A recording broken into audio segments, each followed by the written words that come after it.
Scott Narver. It's time for another WWE Encyclopedia. Jake Lloyd Bacon, I'm excited. I love these episodes. Hey, which wrestler do you think has read the most of a single encyclopedia? Dean Douglas. Oh yeah, why is that? Because he's a dean. Oh, okay. I thought maybe Dean Malenko, another dean. He's just a dean by name, not a dean by title. I just assumed because he knew all those moves. They had to be in an encyclopedia. Yeah, you are no Lanny Poffo. WWE Encyclopedia 13 today on Pro Wrestling Palskis.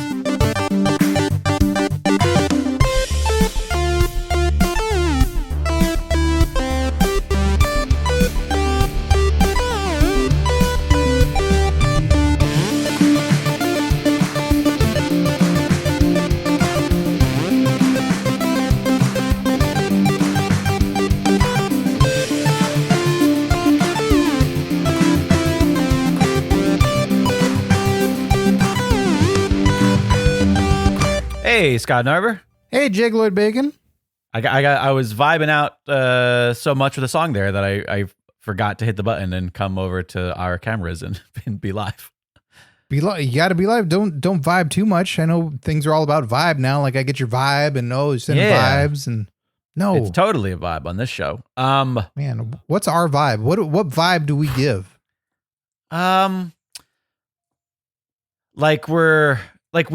We try too hard, but still not hard enough. Like we try too hard, but in all the wrong things. Like we're kind of like, it's sort of sad. Our vibe is tryhards. Sad. Are we tryhards? We're tryhards, but not in a way that like we're not overachievers. No. We're mild achievers. Yeah, that's our vibe. And just generally like old white guys. I think that's also part of it. Oh yeah. Well, this is old white guys anonymous. I'm crusty white guys. I'm Jake Lloyd Bacon and Scott Narver. Shit, fucked up the anonymous part. Hey, no, it's PWP. Thanks for listening, everybody. We hope you're having a good time out there in the world, enjoying your Novembers. And thanks to everybody joining us live for the super exclusive patron-only live stream. And a special recognition. We must acknowledge her, Alice Raider, a.k.a. Invasion, a.k.a. Yves, the current PWP World Champion. Just one title here on this show. We don't water down how important your title is by having 20 other garbage titles down the line. No, we don't. But if we had the cash flow to make that happen, we totally fucking would. Don't even fucking doubt it for a second. If we had enough patrons, if we could, there's so many people, and it's like, we have the $5 tier champion, and there's 40 of you, and then the $10 tier champion, and then the $11.25 champion. There'd be fucking titles. WWE would be going, man, we don't have enough titles. AEW, Tony Khan would be crying himself to still no sleep because he doesn't fucking sleep. He'd be crying himself awake, saying we don't have enough titles, unlike Pro Wrestling Palskis. I like that that's where you went with it, that they would go, oh, well, we need to be like them. Yeah. Versus they would look at us and go, oh, that's too many titles. I know we have a lot, but that's way too many. No, they'd strive to be us. Well, most people should, because after all, we said what our vibe is. And if that's not desirable, I don't know Crusty what is. White guys. CWG, baby. Welcome to PWP. The PWP. Yeah, me too.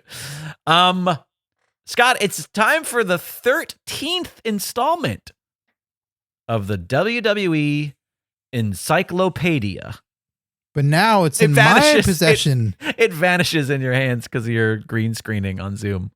Well, no, you have vanished.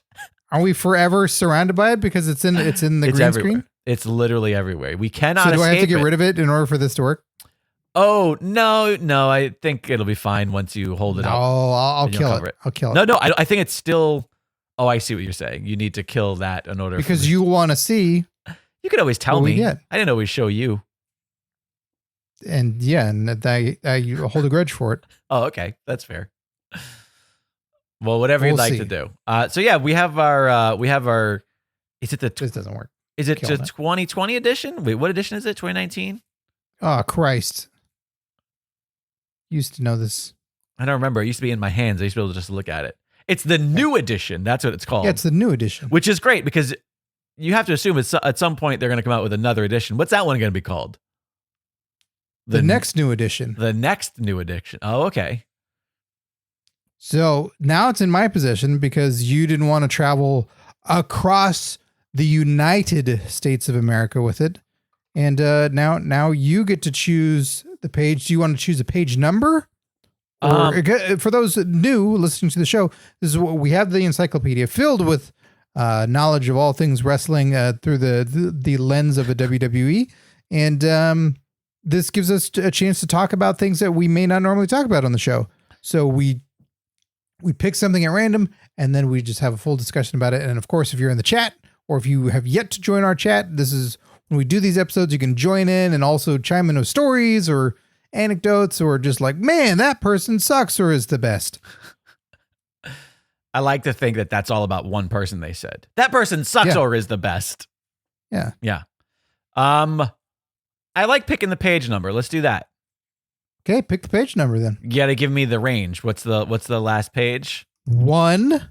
I said last page. I knew that you were going to do that bit, so I said last to undercut your comedy because I'm a good comedic partner. Don't make faces. The listeners can't see the face. 1 and 415. Okay.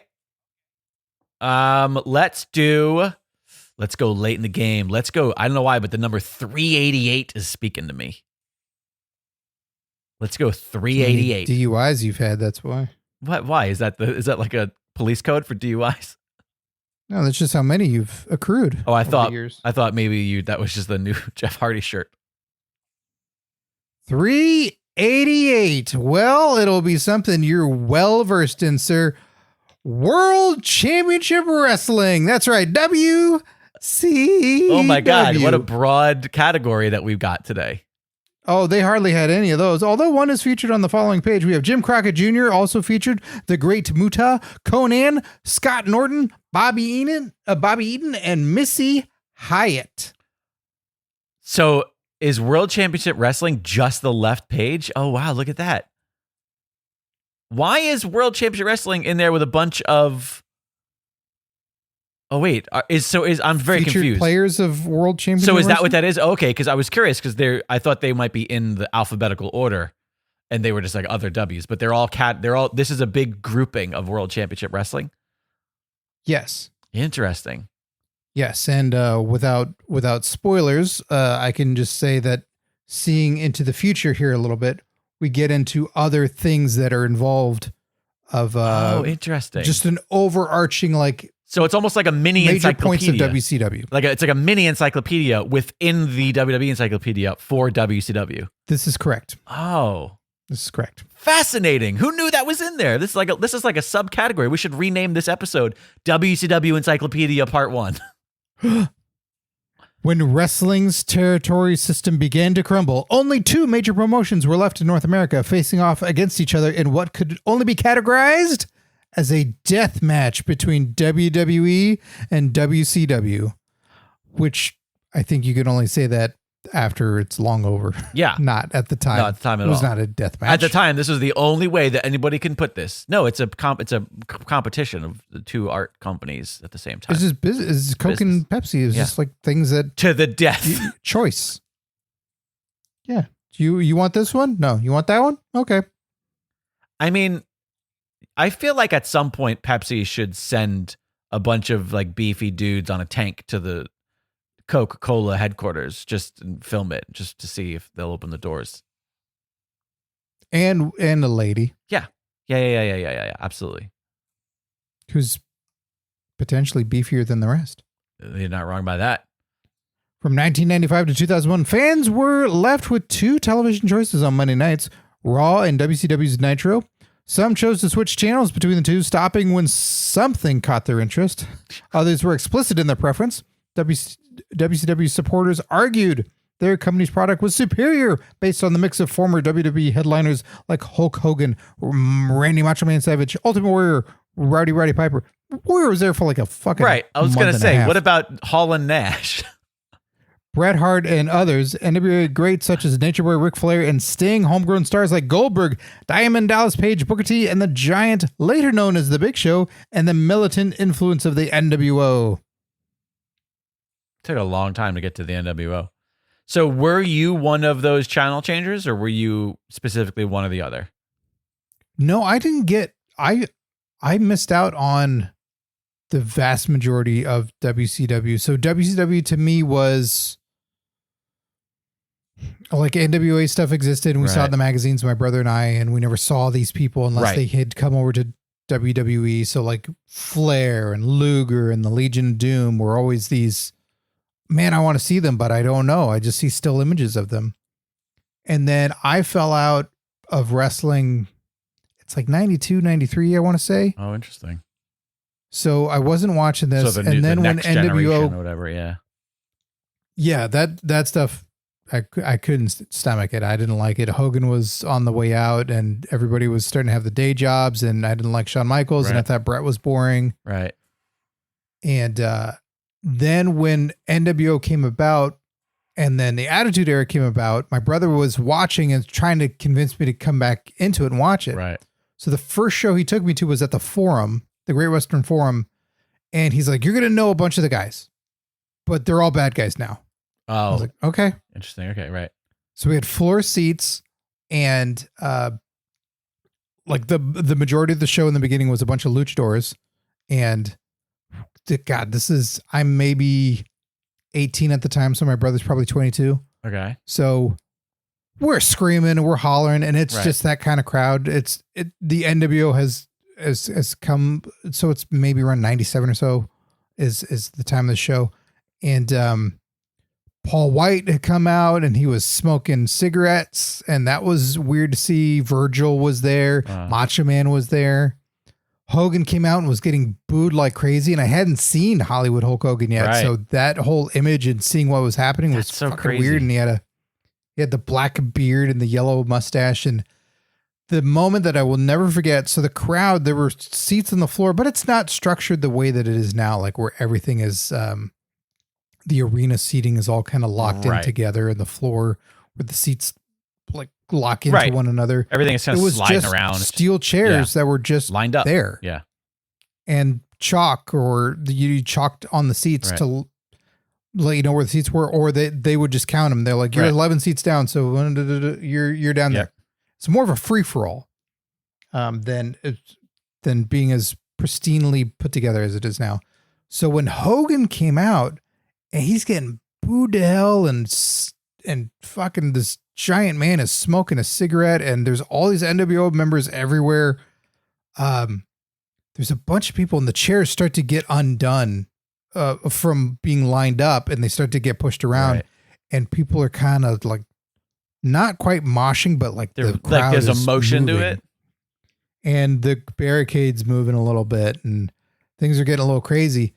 So Hogan tears his shirt open and he's tearing it and he's doing it. And then right as he gets to a capital V with the whole thing, an object comes flying from behind me and up to the ring. So we're about third row and then boom, an egg bursts on Hogan's chest. Oh, someone threw a fucking raw egg and it burst right at the moment when Hogan is tearing his shirt open. Perfect aim, perfect throw, perfect timing. Perfect aim, perfect throw. It explodes. Savage is laughing. Like a bunch of the NWO guys are laughing like crazy. Hall is there. He's laughing. And Hogan's pissing, like wiping off and leaning over the ropes going like, you son of a bitch. And saying like, get him out of here. And they couldn't figure out who it was exactly because everybody kind of ducked in a little bit. Everybody took it. But it was chaos. Took everybody's side. I couldn't believe it from the start of the show of being luchadors and my brother accusing it's like, these are the same fucking guys. They're just changing masks. This is bullshit. All right, Vince.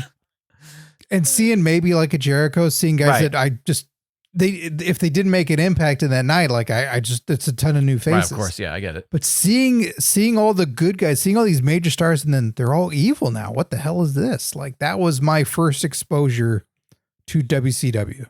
Then you got hooked on WCW and you watched the TV from there? Then it was the video game. Then it was Nintendo 64 WCW NWO Revenge. So then that was my like, oh, okay, I'll play with a lot of these characters and then liking the move sets of certain guys. I like the look of certain guys. And then going like, oh, okay, now I'm into it. And then I was renting tapes from the video store. And then I started watching a little too late. Then I started watching around 99, 2000 on the regular with TV because the WWF got me hooked. And then I started watching WCW stuff later. Interesting. So I started watching towards the demise of it. Yeah, I don't think I knew that journey for you. I guess in my brain, I always go, oh, well, he was a WCW guy. Like, I've not really denied it because for a long time it got me a spot on this show, or others assumed that when we were doing stuff. And I just said, right. That's right. Right. But I've watched a lot since, Yeah. So Curtis Mason in the chat says, I never actually watched an episode of WCW while it was on the air. I've just seen clips throughout the years. And honestly, I feel like it's the same for me. Like, I feel like maybe I watched a Thunder or something once, because it was just, but I never tried to watch it. I might have accidentally stumbled upon it and been like, well, let me watch WCW today. But I just thought it was bad looking and there was something about the quality of it that as a kid, I just, and it's all arbitrary. As a kid, you just decide like, no, that's not as good as the stuff that I grew up on WWF because of my sister. My sister loved WWF. She loved that new generation like that. She was obsessed with Bret Hart, obsessed with Shawn Michaels, Tatanka. The Rockers. Yeah, probably but these were like, and so I just grew up in that. And then I don't think I even clocked that there was another company out there until I was a little older and people are really into other wrestlers and I don't know who they are. Right. Mm-hmm. And that's when you sort of realize, oh, okay, there's this other thing. And when it would come on, when I would see it, I'd be like, this is just, it doesn't sound right. It doesn't look right. The ring doesn't sound right. Like it's something about this is wrong and off. And it never hooked me. And it's so crazy because I watched Tony Schiavone in AEW and I just think fuck, he's the best part of this whole production team. And he's phoning it in my opinion. And he's still the best part of the team. But back then his voice, I was like, this guy's awful. I just didn't I was like, he doesn't sound great. He sounds terrible. This isn't my guy. And I just never watched it. And I would argue with my friends that would later, once I'd be middle school, high school, all my friends who loved NWO and I was just like, nope, no, it's bad. It's not as good because I just, I just picked a side when I was that young. Right. Yeah. And of course you liked what you liked and then you see the other thing and you compare it immediately. Right. And at the same time though, I was that jerk who the second someone would come from WCW, I would be like, oh, I'm so glad this person is here. Right. Where it's yeah, but why? Well, because I thought they were great. Yeah, but where were they great? Oh, in that company I don't like. Well, maybe it wasn't that bad then. Maybe they were good Jericho. enough to be jumping over because I got brushed up on Jericho real fast. Right, that was sort of me too. And WCW stuff, and I was like, oh, he's pretty funny. He shows up in WWF, and I go, oh, he should have stayed. He's not good here. His matches aren't good. He was kind of funny at the beginning, and now he's not funny anymore. He was way better doing the other thing. I was certainly excited whenever anybody was going to the other side in that later stages of it all, checking it out and seeing and trying to find, because it was tape hunting at that point. It was basically the only way you're going to see this stuff. I never rented stuff either. Like you said, I never rented. I never, I was never at that point in time, obviously there wasn't DVRs or anything like that, but I wouldn't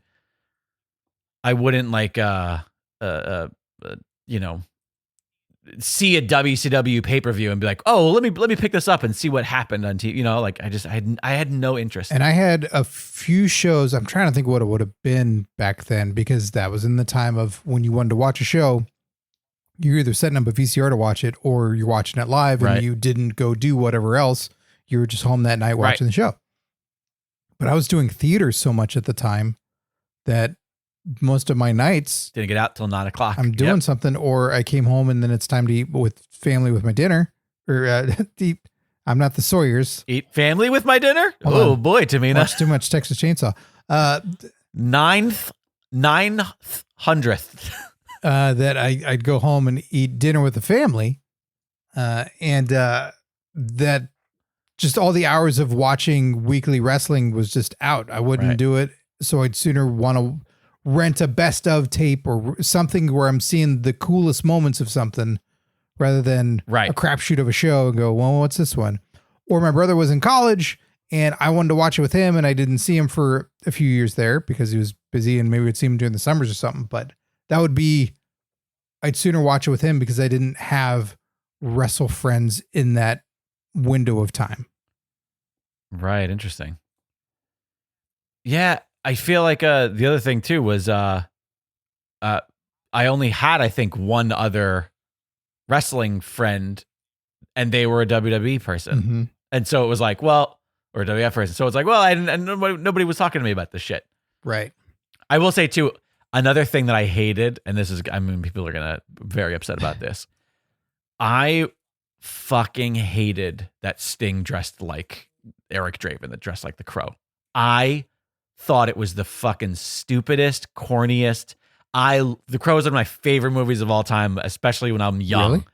And I just thought it's like the fucking Crow is like the epitome of cool, and copying that for wrestling is not cool. It's corny. I saw that as corny. All the copying that happens in wrestling, and that one was the egregious one. Yep, 100%.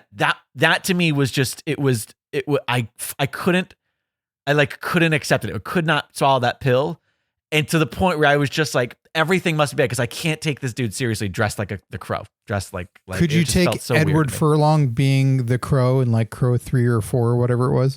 I never saw a single sequel to that movie. What? I never saw a Crow sequel. I had no interest. Edward Furlong. I don't care how long he was.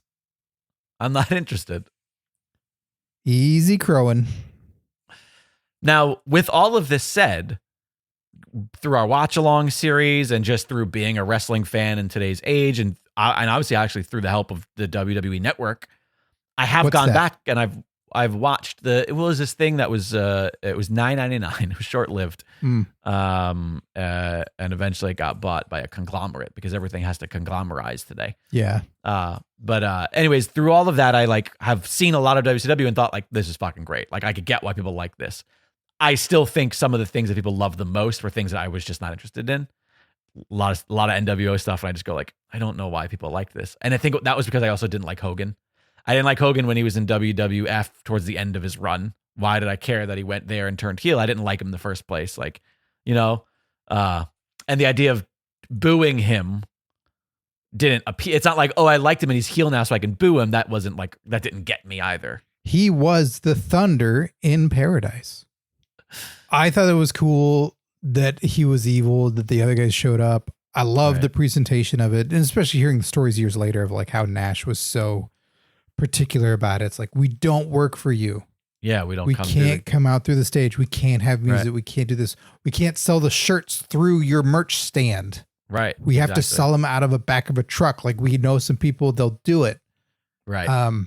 It's fucking genius. It's so genius. The glossing over in the WWE won the war world of it all. Like it, mentions the celebrity guests that they had. And we talked about this previously when talking about the best factions. It is so underplayed now, but seeing the best of tapes that WCW put out and all that shit, that they were on the Tonight Show with Jay Leno, that Hulk Hogan, evil Hulk Hogan, who'd previously, he was on Johnny Carson. Right. The Tonight Show. Like, that's the biggest fucking show in the world. And he's the good guy. It's like biggest stamp in pop culture and everybody's homes of knowing like, that's Hulk Hogan. He's a wrestling champion. 2 years later, audience diminishes some, but TV's still so fucking huge. And Jay Leno is gigantic with the Tonight Show. Yep. The evil Hulk Hogan and the boss Eric Bischoff are taking over the fucking Tonight Show. It's unheard of. Yeah, that was a big swing too for the Tonight Show to take. Yeah, their comedy shows being taken over by the wrestling thing because Jay and Kevin Eubanks are going to eventually show up on their shows. Right. Yep. And in fairness, like at that point in time, what they were doing on TV was the popular thing. Like the Jerry Springer, the sort of trash TV became the, what we call the Attitude Era but was just the era of all television. Shock television. Shock television was kind of the thing. So I'm not surprised that NBC is like, yeah, obviously let's do it tonight. Let's let the popular thing through the show. But to the extent that they did it is impressive. And it wasn't tongue in cheek. It wasn't to be played up as a, we're just joking, everybody. It's like The Undertaker on the Tonight Show with Jimmy Fallon, where look, he did a funny bit because wrestling, we still don't fully get it, but we know it's silly.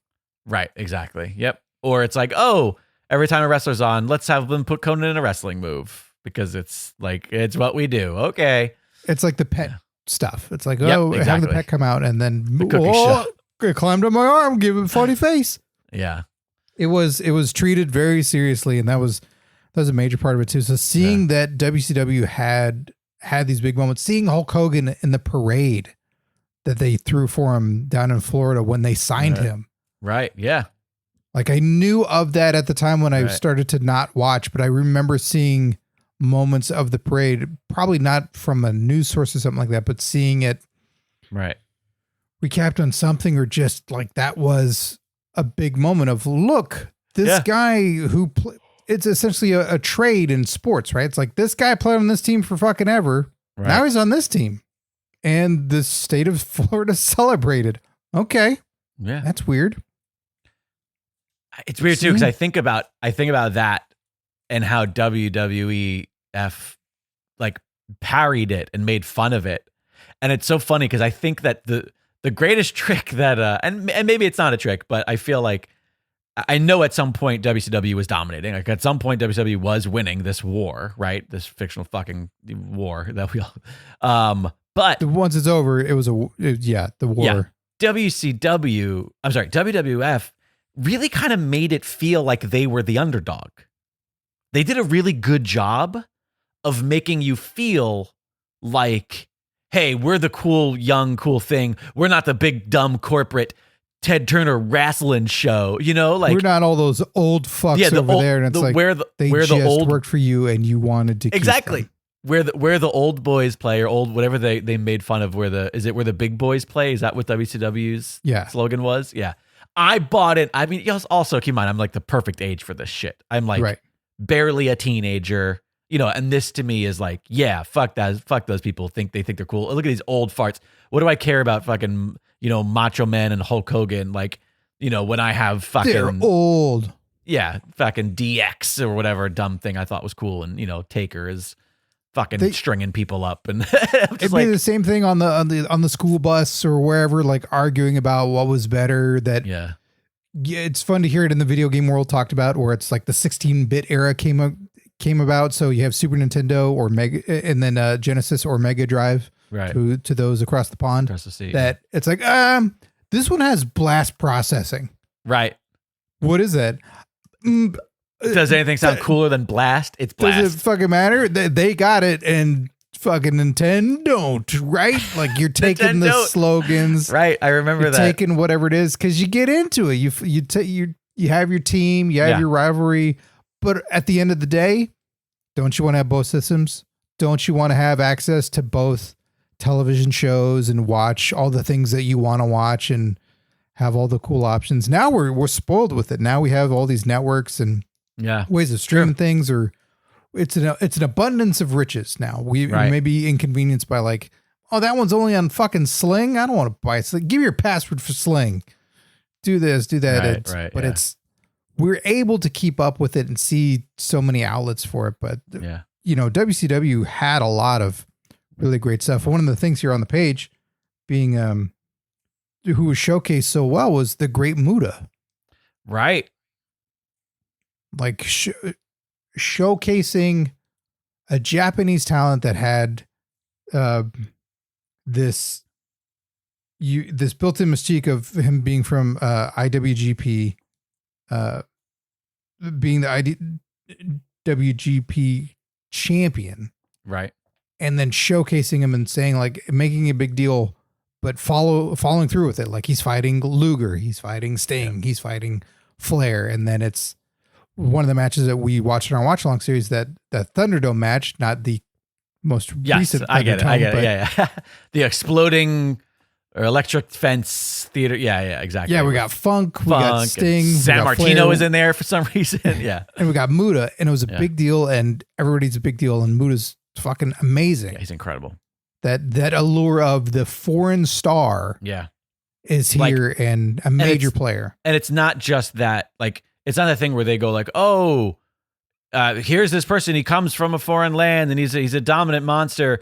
And we all know, okay, yeah, you're telling us that because that's the show that we're watching. This is like, no, he's actually in a different company. He is your Hogan or your Flair or whatever like that.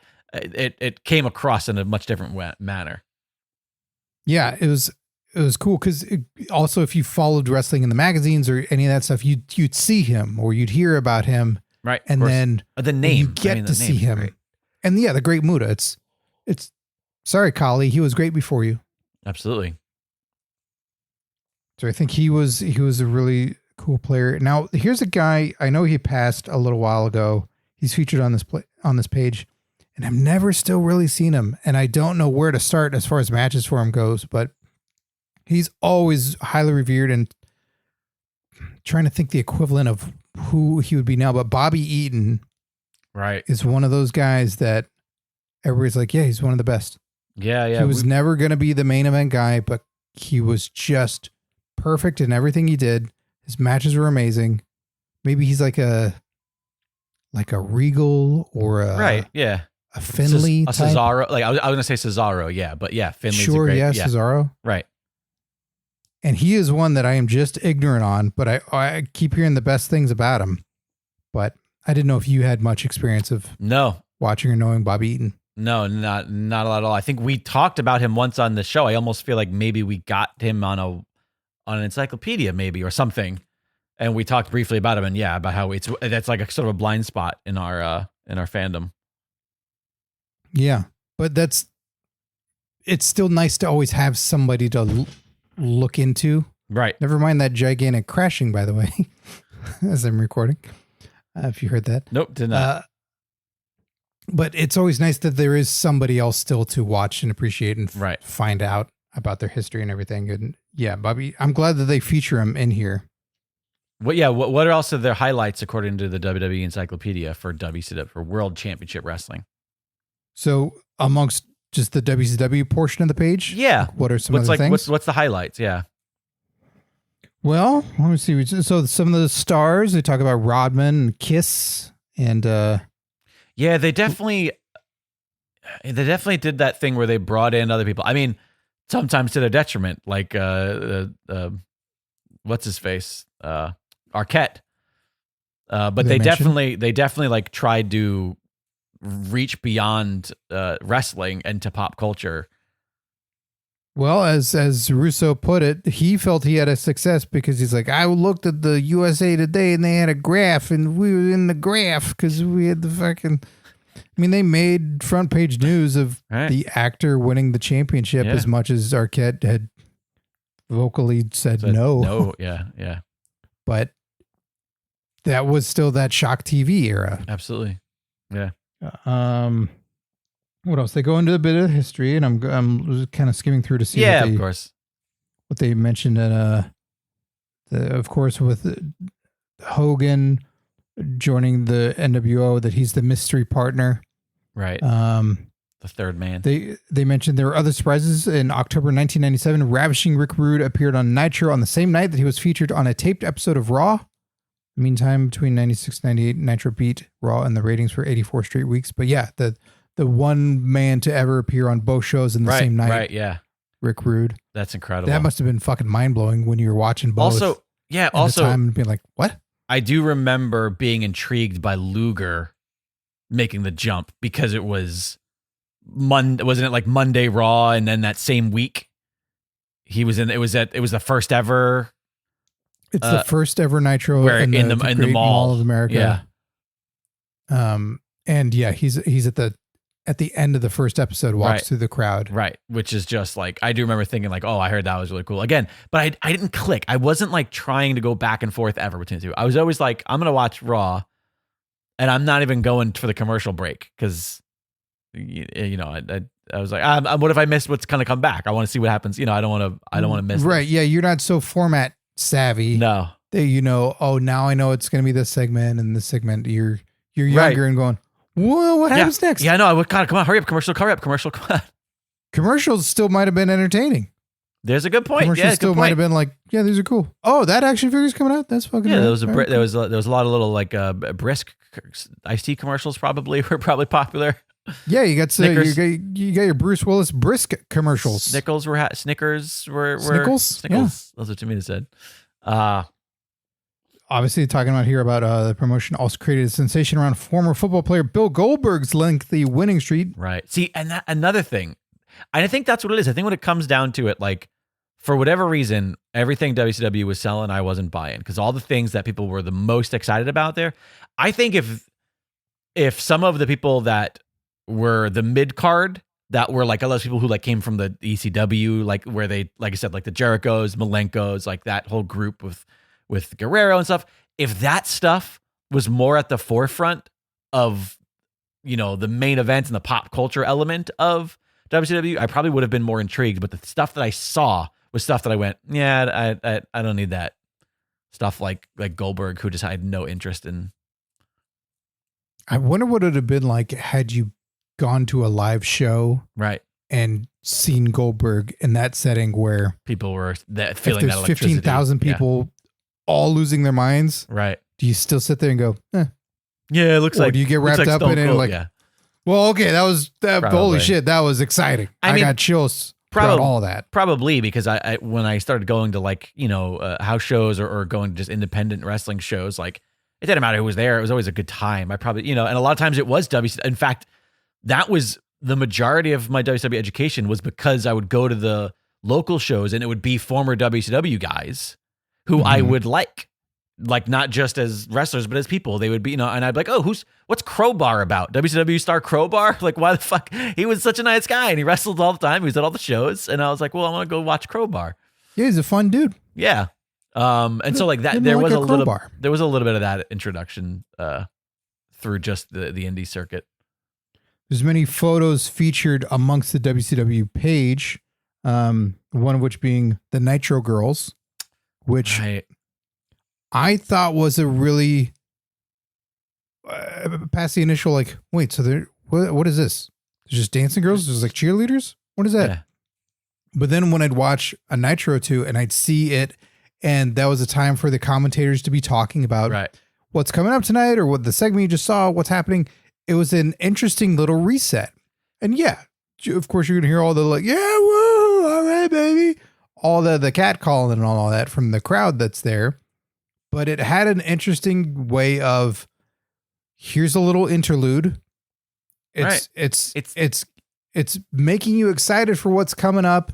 And it's a different energy than, we're not trying to make this the best segment ever that you lose your minds and you're chanting and you're getting crazy. You're just knowing, all right, the show's coming back. Grab your concessions. The Nitro Girls are here. Something's coming up next. Cool. Got it. Yeah. And I appreciated it for that. It wasn't that far off from just what sports did. Yeah. Like, I mean, I go to a hockey game and they have the ice crew. And it's mostly just like a bunch of pretty girls dancing around and throwing t-shirts out. And if you go, there's cheerleaders at football game. Like, it's like, I like that it's almost like, oh, this is here to entertain the people in attendance while we take care of our broadcast duties. Yes.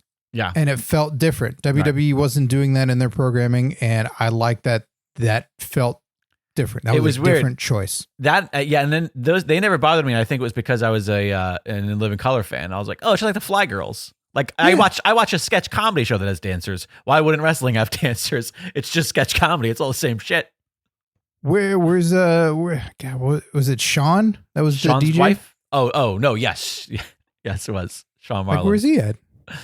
Sean Wayans was the DJ. SW1. And I told him that I thought he was just the DJ, and he did not take it kindly to that.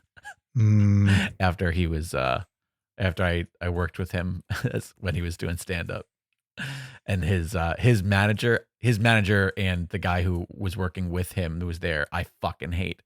I'll save his name. I'll tell you off air. Maybe you know him. I don't know. He's a comedian and he's kind of a leech. He's one of those guys who he's been like a a working stand-up his entire life, but he's never written new material, and he just sort of finds like a celebrity to leech on, and then he goes, "I'll open for you," and then he steals money from them. One of those guys. How does he steal money from them? Because he takes their money. So he'll like, "Oh, let me go get your your paycheck for the week, or let me go get your cash or whatever," and he'll always tell, "Oh yeah, the club you need to pay Sean in cash or whatever," and then he'll tell Sean that he's making less money. And I'm almost certain that he was doing this to Sean, and now it's, of course, this is all hearsay, but I'm not saying anybody's names. But anyways, he was so, the feature, this guy, the manager, was so painfully unfunny that he went through and just kept firing the opening act every night because he couldn't follow them. And he didn't want, by the last night, he was like, "I'm just going to open the show myself, and we're only going to have 2 comics. We're not going to have the typical 3 comic structure of every fucking comedy club in the country." And after the whole thing was over, I didn't speak to Sean. I worked for him for a week, and I didn't speak to him. He didn't speak to me until the very last night. And he was like, "Hey, man, it's great working with you. Thank you so much. Like, we got to stick together, us comics." Like, he did like that kind of thing where he tried to be like, buddy. And I just was like, "Yeah, man, it's great. I didn't know that you were funny. I thought you were just the DJ." And I walked away. I was a dick to him, but it was so unnecessary because it's not his fault. It was this guy that was a dick the whole week. Right. Anyways, sorry, that was a long digression of the fact that there were Fly Girls, so why can't there be Nitro Girls? Also on this page is Scott Steiner in the later forms that he would become with the chainmail. Yeah. I mean, Big Papa Pump. That there were so many guys that Nitro, because it was, as they say, like, "Oh, there is no boss. You didn't know who to talk to." Bischoff was in charge for a period of time. Then he wasn't. Then there are all these other people. What some people got to do with their TV time, right, and really flourish on that show for it being chaotic and weird, with the difference of something like a Dynamite now, right, where it's a fucking bonkers show, right, and you go, yeah, but it's overly managed. Right, compared to what a Jericho was able to pull off. There's like too many fingers in the thing. Is that what you mean by too many fingers in the sauce? Yeah. Right? Okay. That old saying, old Italian saying, "Get all of your fingers out of the sauce." Sure. Because everybody's got their fingers in the sauce. I'll allow that. So what Steiner was able to do, like the ideas that he was able to come up with and how he wanted to change who he was and moving away from Rick and being a singles guy and having these fucking bonkers promos, but getting over what Jericho did with all the comedy stuff of like the 1001 holds, and having the list and coming back from break and having this fucking long printed out list of moves that he's naming. And, what a lot of people were able to do with their TV time and just figure out, like, I know I have X amount of time and I know they're just letting me do something. I'm going to do it. Yeah. Diamond Dallas Page was able to make. Honestly, I will say I didn't care much for him of the era. Like I said, I just wasn't. But he's one of those guys who, like, as an adult looking back and watching him and seeing him in documentaries and watching his story and watching stuff like his Broken Skull and all that shit, like watching his career in retrospect through documentary footage and through other people's commentary, it really makes me fucking love that dude so much. And I could just see, like, here's a guy who, for all intents and purposes, never should have become a star. Like, was too old. All the odds were against him. Everything that you can do that they go, well, because of this, you're not going to make it. He had all of them, not just one. Yeah. It wasn't just like, well, you're not the right size, or you're a little bit too old, or you also got the ramen hair, or the hair, or you can't talk, or this. Like, the guy just fucking made it work. And I feel like had I been a WCW guy, he probably would have been one of my favorites, I bet. Oh, for sure. Because as you talk about like your journey of it later, that's what mine was at the time, where I'm seeking out the best of tapes, right, all that stuff, so I could get caught up on someone real quick rather than the week to week and going like, well, I don't know what I should like. I don't know who I should be into. The Diamond Cutter was so fucking cool. Right. He was hitting it from places that it was already a move that was out of nowhere, so to speak. Right. But then coming up with the creative ways in which to do it, he was the guy that he never went to the NWO. No, he was the holdout. He was the one holdout. Oh, and Sting. But yes. No, Sting was NWO. Wait, was he really? I thought that was like a whole big thing where he like pretended to be, but it was only to get in and infiltrate. No? No. Oh, well, there you go. Never mind. So he was the one holdout. See, he showed you how much DDP I watched. Was the holdout. He had that, you maybe seen clips of it where it's Nash and Hall in the ring, and it's finally that moment they're kind of having the showdown, yep. And then he's going like, I'm in. Yeah. Like I'm in it, but it's all not on mic. Right. And let's do it. And people are going in the crowd like, no, not you too. Like, why? And Nash gets distracted and he's off, like just maybe kind of playing to the crowd a little bit, and Hall and him shake. And it's before Rock does it, because he accuses Rock of stealing the shit later. Pulling in the handshake. Yeah, it's the handshake hold. Scott Hall goes to move and break away from the handshake, but then DDP holds on to the grip, and then pulls him in for the diamond cutter. Right. And the crowd erupts, but Nash is still thinking, you're now like, finally he's in now. Yeah. So you're loving it, and turns around in time to see, wait, what the fuck did you do? Right. DDP bails, and just the segment like that where it's just so fucking good. They didn't need to be on the mic. They didn't need to explain everything the whole time, but he was a great visual storyteller. Stuff like that too. That it's like you talked about earlier, where the way Nash would be like, well, we need to pay attention to the fine details. Like you can't. Yeah. That feels like that same school. Like I'm sure they all work together on making sure that segment worked good, because these are all three really incredible performers, and like.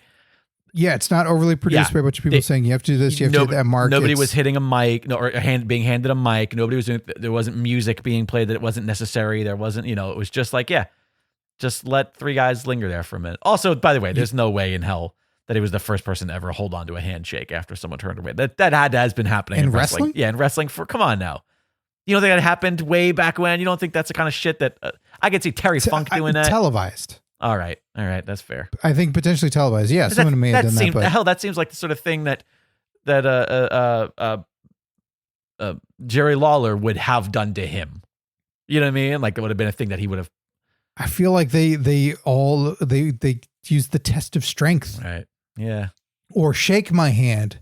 I'm not gonna shake your hand. Or the arms up. You hold the arms up side by side and the punch. Yeah, exactly. Yeah.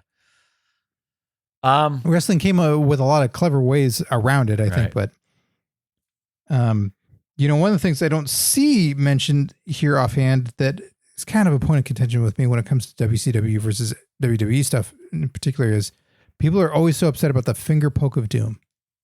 Okay. And that was him just wanting to take the title off of one person, put it on the other, and it was Nash laying down for Hogan, so that Hogan can have the title instead of Nash. After Nash had beat Goldberg. Right. So I can see being upset that happens, but look, they're in cahoots again and they're doing this and doing that, and people saying like, oh, that's the downfall of WCW. And granted, I didn't watch it at the time. I'm sure I wouldn't have been pleased as a viewer, but I never understood, because I watched both these things happen at the same time. They didn't occur at the same time, but there was a European Championship match in WWE where I think Shawn was now supposed to finally defend it against Hunter Hearst Helmsley. Hunter Hearst Helmsley had been the number one contender. And then, no, we don't want to fight. We're friends. We're in DX together. Like, sorry, you got to fight. And it was played up like it's finally going to happen. These two are finally going to go head to head. They're going to have a real match. And they had a total bullshit finger poke of doom match. They had I think they just run the ropes for a really long time. And you get the feeling at first like, oh, something's going to happen. Something's going to happen. Wait, what's going on? And then nothing does. They're not doing anything. And then something happens, like they stumble into each other. And then I'm probably misremembering parts of it, but then Triple H gets like the win and exasperated, like, I beat him. Yeah. Oh my God, I beat him. We went through war. Yeah. Shawn essentially goes like, yeah, you have the title now. And that moment seemed fine. And I've never understood why that one gets a pass, but the other one doesn't. Yeah, I was trying to find it, and the first thing that comes up when I search for it is a Reddit article that asks the exact same question. It's somebody who writes like, why is the finger poke of doom remembered in such a negative light, but no one bats an eye at Shawn and Triple H with the European title? Yeah, I don't know. I mean, maybe it's because it wasn't the main title. Maybe it's because it was the European title and people cared less. Maybe. I don't know, but it's so they definitely have their moments of controversy too, or when maybe they're left to their own devices that, anything you're going to create gold and you're going to create shit. Yeah.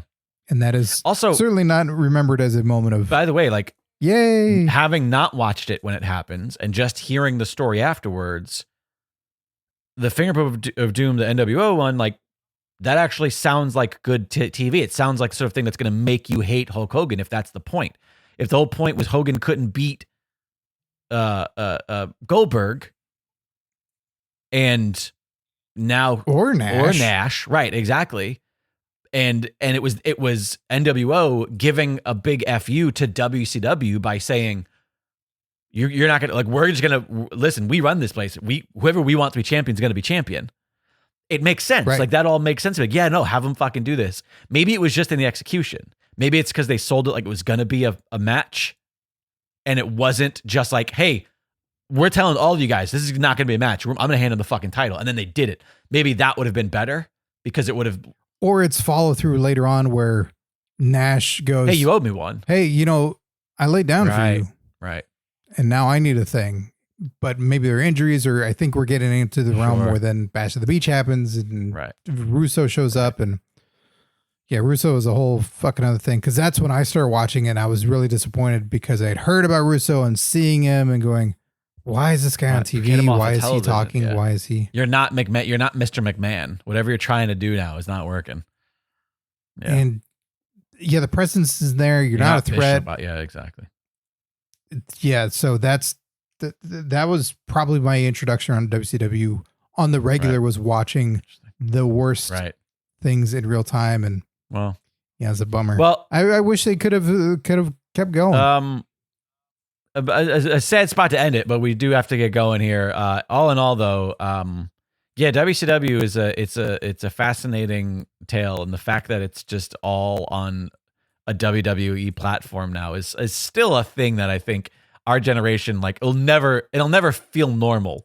They're like, yeah, they own all of that stuff. Like, it's like WWE owns all the WCW catalog, all that stuff you can watch. It's when I watch WCW, it still feels like, oh, well, I'm watching the competitor. Like, it'll never go away. To me, it's still like, wait, Star Wars is on the Disney app? Yeah, exactly. The movies that you always had to just buy on whatever fucking format, like, to own it, they now just put it somewhere? That's fucking nuts. But yeah, it's like you said, it's great that it's all there. I love that in our watch along series, we can dive into it. We can see the best and the worst of it. We can see just different people from different eras, different matchups that we never saw. And if you're fans like us, or you're getting to relive it, like, that's a great avenue to join in on some WCW fun vicariously through us. Absolutely. Through our watch along series on Patreon. Yeah. Speaking of the Patreon, that's a great segue to let everybody know, of course, that if you would like to challenge Alice Raider, the current PWP world champion, for that title, then you got to become a championship level patron over at patreon.com/PWPalskis. Of course, every level of patronage gets you access to the live stream. Thanks to those of us who joined the live stream here today. We got a hotline call I want to take before the day's out, so we're going to go take care of that. But before we do, Scott, say goodbye to the live stream. Bye, live stream. 747-666-5606. That is the number to the Pro Wrestling Palskis hotline. You could also send a voice memo to hotline@pwpalskis.com. That's hotline@pwpalskis.com. If you just want to record something on your phone and email it to us, you can do that. Let's see what we got on the hotline. Hey, everybody. This is Spits of Retribution, and I know that Scott chases the silver dragon that is pinball. Not so sure about you, Jake. I was curious, Scott, have you ever played any of the WWE-themed pinballs? I know they came out with WrestleMania a while back and have the old Royal Rumble one from the 90s. Just curious on your thoughts on them. Jake, if you pinball, you're welcome to join in with your thoughts as well. Have a good day, y'all. Bye. Mass Llama, a.k.a. Spitz, asking about whether or not you've played any wrestling pinball games, because you're such a pinball fan. I am a pinball fan. It's a slippery slope. It's a bad habit, because then it's Well, I want to own one of these. I want to have one. My brother has 2. Oh, really? I know that you for a while you had were renting them. Yeah, during the pandemic, there was a guy that was out of San Diego that with the places that he was he buys machines and then puts them in bars and stuff like that, and then they were shut down. So he was looking for a means of finding a way to make some money. So he was renting them out, and It was great. It's the worst thing to do with fucking the money that the government sent you. What were those checks that they sent out? I don't remember. You don't remember that during they had a name, not severance checks, but the stimulus, government assistance, the stimulant checks. Yes. Yeah. Not what you should do with those. No. Renting pinball machines. I mean, you were stimulating the economy, the pinball economy. Yeah. And I thought, this won't last long. I could do that. It'll be fine. I'll be back into work in no time. Oh God, what did I do? I was a fucking idiot. Yes, I have played the Royal Rumble game. It's usually never working that well. What era is it from? How old is it? It's new generation era. So it's right as Hogan is leaving. Oh, okay. But he's prominent on the machine. Got it. But everything about it reeks of, he wasn't here after this. This is Taker. This is Doink. This is Bam Bam. This is Smoking Guns. All that shit. I'm sure Bret Hart's huge on it. Shawn Michaels. Yeah, the audio is never good on the ones I play. It's always set low. So I never really heard the audio stuff about it, which is big for me. I like to hear what I'm playing and hear all the call outs and everything. That's my biggest gripe about arcades is that if you can't hear the fucking machine, specifically the one I'm playing, then move your fucking things further apart. I hate going to a modern day Dave & Buster's or whatever. And it's just, there's a place called Round One, which is popular. And it's just everything is right on top of each other because these places don't have the real estate, but they want to cram as much shit in as they can. And it's just so fucking loud. You can't make out what your game is. Well, see, the problem that I have is everybody turns the machines down. It's not that the machines aren't they're all too loud. It's they're all too quiet. Turns the machines and turns up the music. In the place. It's right. I can listen to fucking music whenever. I'm coming here to play the machines. Yeah, I don't need to hear Katy Perry. I'm here to play pinball. Play me Pinball Wizard. You can play that one Who song and everything else I don't want to hear. The majority of the machines are built in a way where it's an acoustic chamber where it's all launching the sound at you. Pinball's a little different, but they have the speakers still. But sure, of course, yeah. Royal Rumble it's not great. I want to like it, but I don't fully understand it yet, but it's not great. WrestleMania I only played a little bit because it's not around here. There've got to be. It was at auction once, and so all the settings on it were way too loud, and there was a fucking rumble setting of when something would happen, and it would rumble and yell stuff, and it was so loud that I'm like, I don't want to play this. Everyone's looking at me. It was aggressive. It was making you that guy. Yeah. So that one I have very little experience with, and that one seems like it could be all right. That's a Stern one, but before Stern got real good. I wonder if there's simulators for those, because I know there are a lot of classic machines that they have made video game versions of, simulators of, or whatever. There's a specific name for it, isn't there? Isn't there a name for what that is? Is it not a simulation? It's a something or other. Yeah. Those are simulations, basically. Gotcha. There's probably another better name for it. But nothing of those have been made that are licensed. Got it. So anybody who's made it has made it themselves. Got it. Has made a ROM of it, right? Right. But not a Stern never did it, because some of these are tricky, because once the license is out, then you got to pay for it again. That's why we've never seen WWF Superstars or WrestleFest as an arcade one-up or anything like that, because they got to pay them again and license out those characters and all that kind of shit. They just don't bother. Right. So, yeah, I have very little experience with both. I'd like to play them more, but where I've played them, they're not kept up well. Right.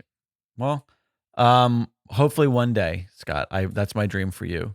Since you've fulfilled your other dream already of being present for Eddie Kingston saying motherfucker. Oh. Your second dream, of course, is to play a decent copy of either of those machines. I wish that for you. Thank you.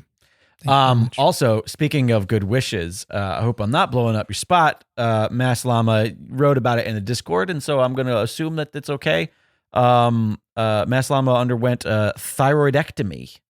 Oh shit! Yeah, this was just a week ago, and they said that they're undergoing a thyroidectomy, and they may sound different on future calls. I hope that went well and that recovery goes well, Mass Llama. Our thoughts with you. And I do recall in the past on both this and he's also a caller of Koicast, the other podcast I do with Koi Jonger. He calls in there as well. I remember sometimes being like, was this him? It didn't sound like him. It sounded like somebody else. So I apologize if I was being insensitive about maybe something that you had going on with you. But we love you, Mass Llama, and we hope the best for you. I'm not sure what a thyroidectomy is, but I'm going to assume it means that they take out your thyroid. And I assume, not being a doctor, that they add one. Oh, okay. They give you another one. Oh, it's a thyroidotomy? Yeah. Right. Okay. He has 2 thyroids now. Yeah. For now. I mean, I think could get more. Listen, I think that we have inspiration for another new nickname if we ever have another. Depending on if he's like, yeah, don't ever talk about that shit again. We love you. Anyways, there you have it. If you would like to have your voice, regardless of what it sounds like on this podcast, you can have it through the different stages of your life before it changes in any way. Maybe you're a young person and you're like, my balls are going to drop soon. I'd like to get this recorded as much as I can now. Call in the show. 747-666-5606. 747-666-5606 or hotline at pwpalskis.com. That'll do it for this week's show. Hey, check out the shop. There is a ton of brand new items in the shop. We've got t-shirts, we've got mugs, we've got hats, we have got brand pajamas, new hoodies. We have got phone cases, lovely phone cases for Samsung Galaxies. I think it's the S10 and newer, potentially. Don't quote me. And then I want to say we have iPhone 10 and newer as well. And all the designs you can get in like either a glossy finish or a matte finish, depending on how you like it. They're really nice phone cases. They're the kind with the harder outer exterior, but then the soft, gooey, impact absorbing interior. You know those kinds? Just like Mass Llama's voice now. Yeah, exactly. Hard exterior, but a gooey center. Really, really good phone. The phone cases are really good quality. I specifically wouldn't put them in if they were garbage. And you can get all those as well as the brand new hoodies I mentioned at the shop. You can find a link to that as well as our Patreon. Please become a patron. Your dollars go very far in keeping the lights on here at the Pro Wrestling Palskis program and keeping us essentially able to do this. You can find the link to the Patreon, find a link to the shop, find a link to our socials, all at pwpalskis.com. Go to pwpalskis.com. That is your one-stop shop for all things PWP. And before we get out of here, Scott, we need to thank our current Patreon Palskis. You got it. All right. Thank you to everyone who helps supports the show, past and present. But this is the only show, by the by. You're going to get a Retribution name and a Maximum Male Model name. The only show. There's no other shows. There's not a single other goddamn show in all of existence. Conrad Thompson doesn't do that. No. You want to know why? Because he's a chump.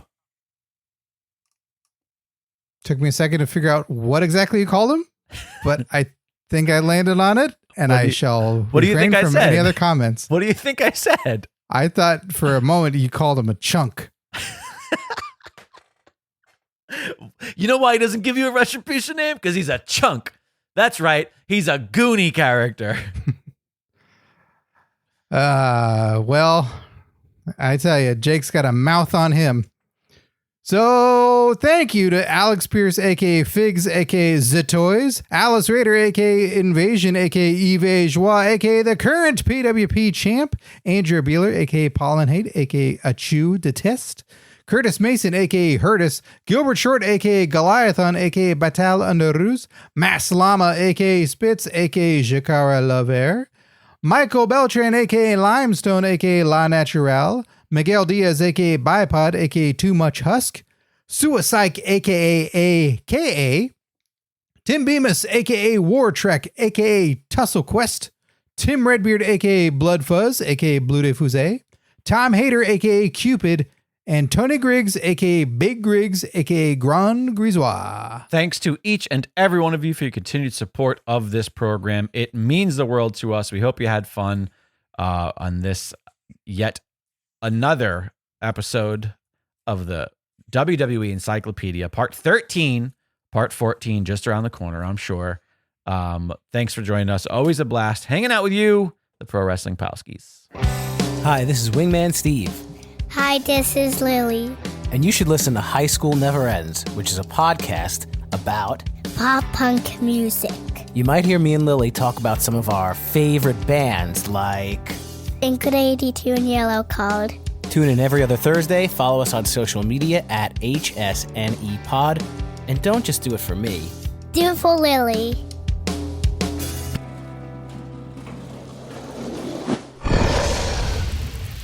It's Dragon Wagon.